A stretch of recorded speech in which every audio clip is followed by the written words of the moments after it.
going to South Florida now, or maybe in the Bahamas. I'm not sure. He'll have to tell us. My good guy, Matt Dubuc, joins us. 3-time 5A state football champion out of Florida. Looks like you're back home, Coach. Am I right? Yep, back home. Back to work.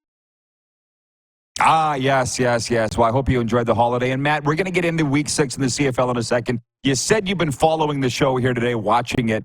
The CFL versus NFL, I wish we wouldn't have to compare it because you don't. I mean, what's the most entertaining of the two leagues? I mean, coaching and playing in these states and then playing in Canada, obviously. I think the Canadian field being longer, the waggle, the deeper end zones, I like that better. I like the Rouge. I think that's a lot of fun. Our football seems to be more contained to safety, and that's the new thing now. Concussions and everything like that. Which smaller condensed field, more impacts, larger field, fewer impacts. But I like the passing league versus the ground and pound league. That's just my personality, but.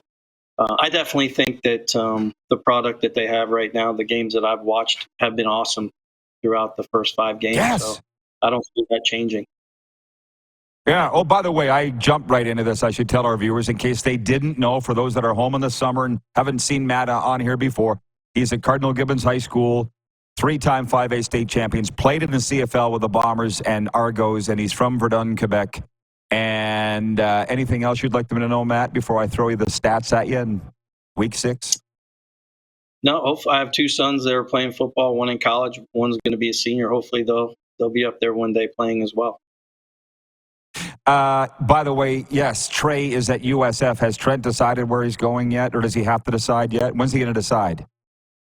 He'll decide probably midway through the season. He's got some stuff going on, so we'll kind of see where we're at. Okay, good.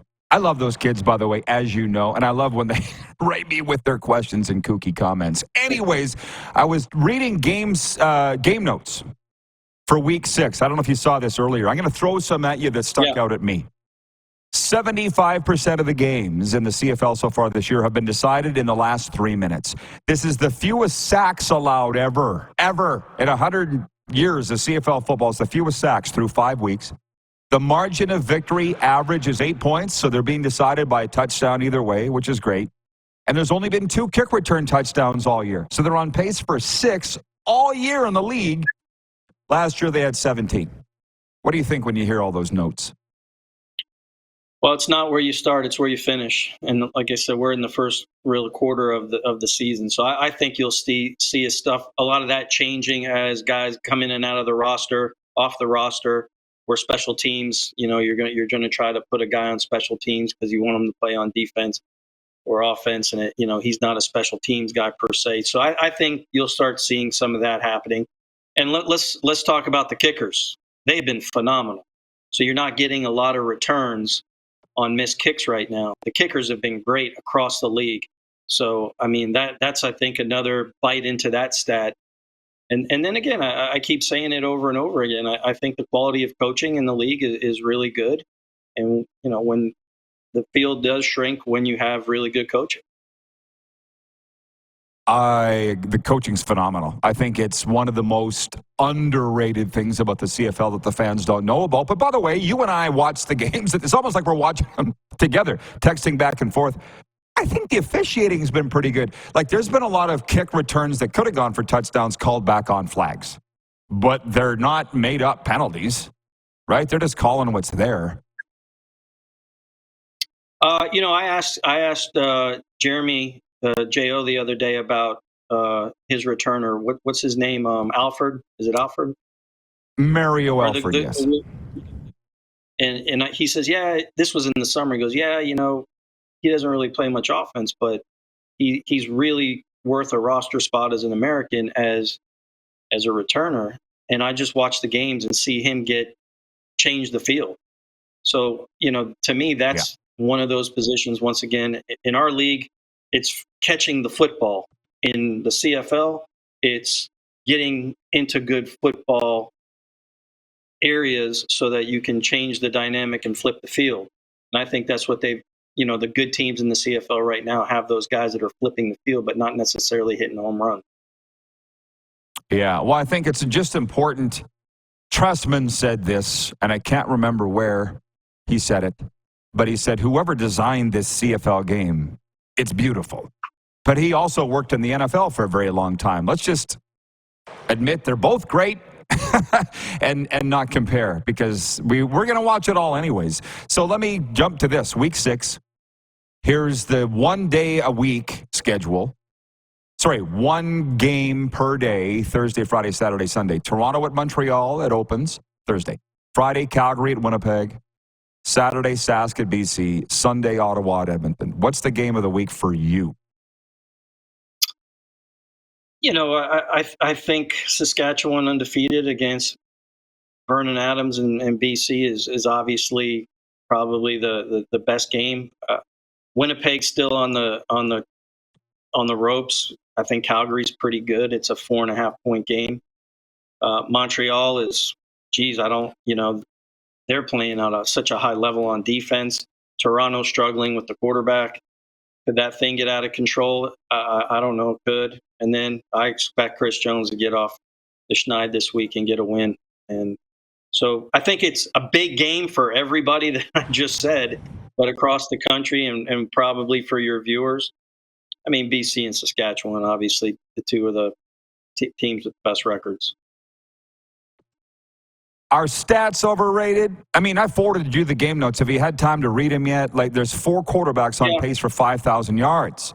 VA, Fajardo, which is clear, and then McLeod Bethel Thompson and Bo Levi Mitchell. They're a combined 0-8.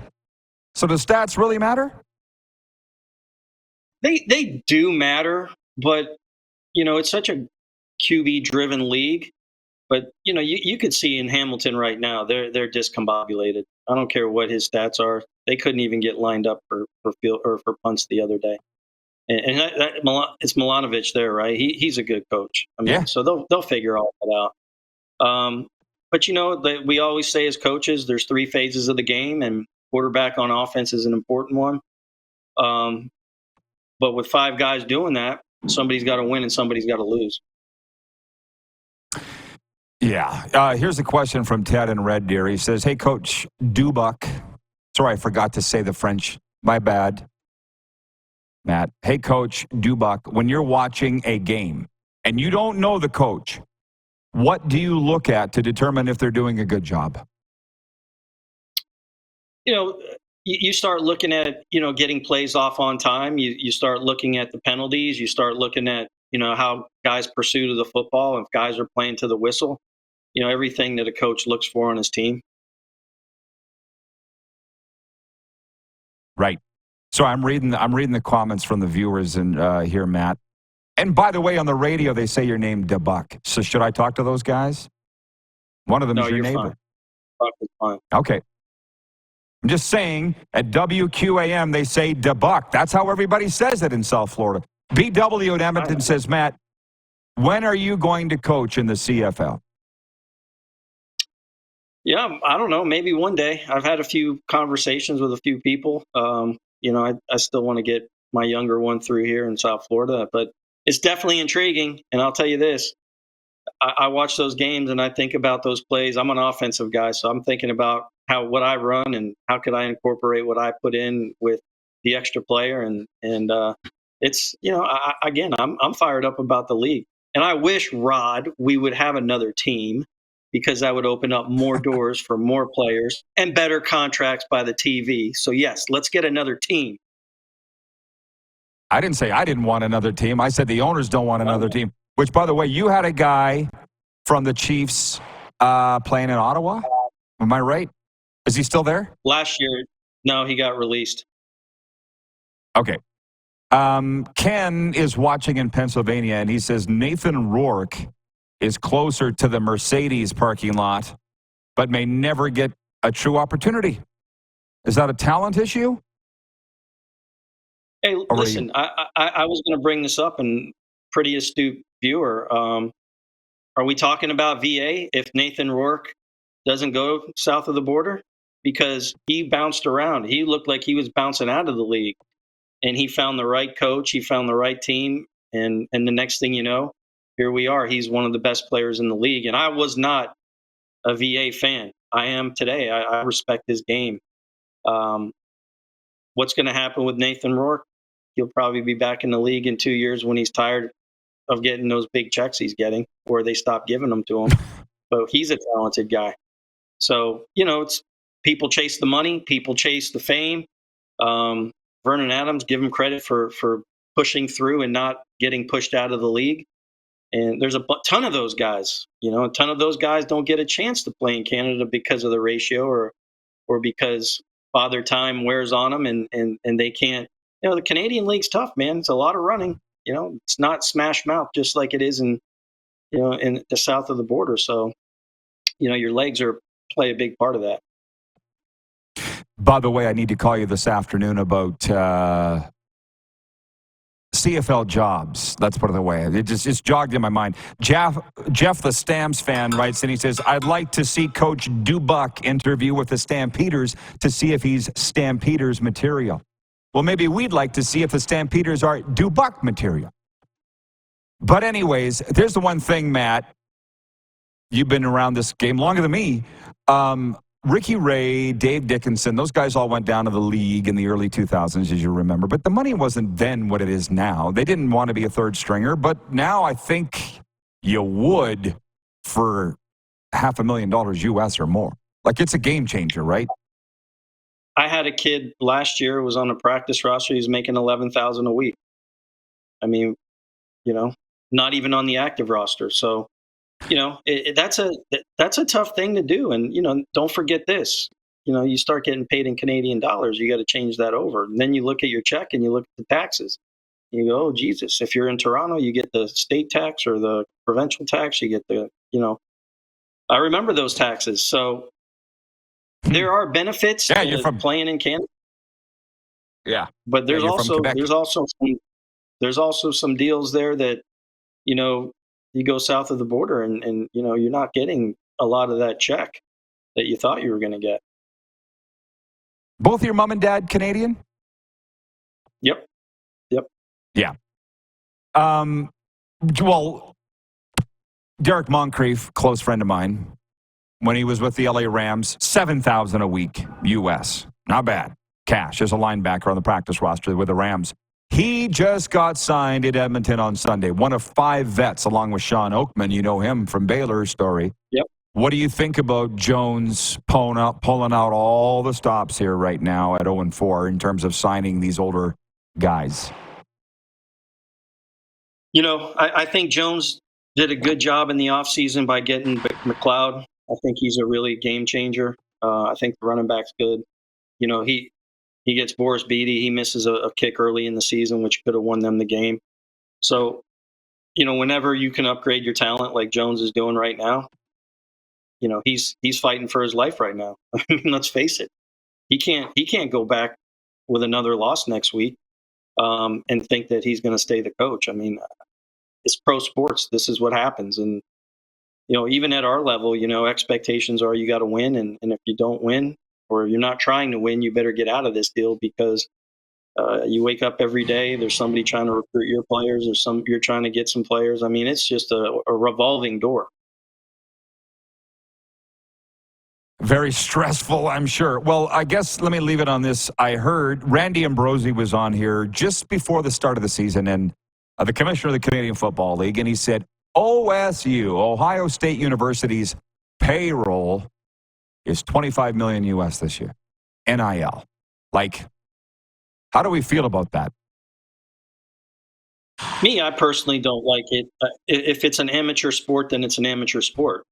Now, if you're paying for some kid's college tuition and you can do some things for him down the road, I always said there should be a revenue sharing deal where everybody gets the same amount of money.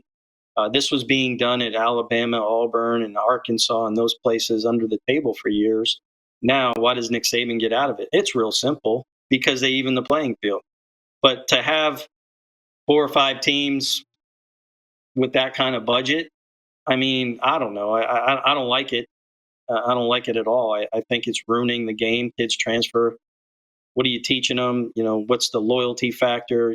Goes into your family life, your whatever. And my son plays college football, and he gets a little bit of money, but he didn't get that kind of money, but he gets a little bit of money. But we used to get $10 after a game when you turn your jersey in at Texas Tech. That's what we got, and we could go out to dinner after the game with $10.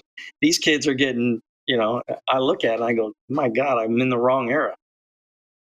The Red Raiders. Well, hey, the long snapper from the University of South Florida bought me lunch at Wings and Things because he's got all that NIL money. Can you believe he'd do that? I felt bad. So, anyways. Unfortunately, he's a lot like his father. He likes to spread the wealth, but he'll probably come to me looking to reimburse them. Probably the way he works. Your kids bought me more lunches than you have. Okay, Matt. Thanks for this. Enjoy the games. I'm teasing, of course, everybody. I'm teasing. Matt, enjoy the games. Keep in touch. I'm going to call you this afternoon. Hey, real quick, Rod. I want to wish my wife a happy birthday today. Another year under the belt, and I let her stay home with her present, which is Tyson. Tyson the dog. All right. For sure. Consider it passed along. Thank you, Matt. Appreciate you.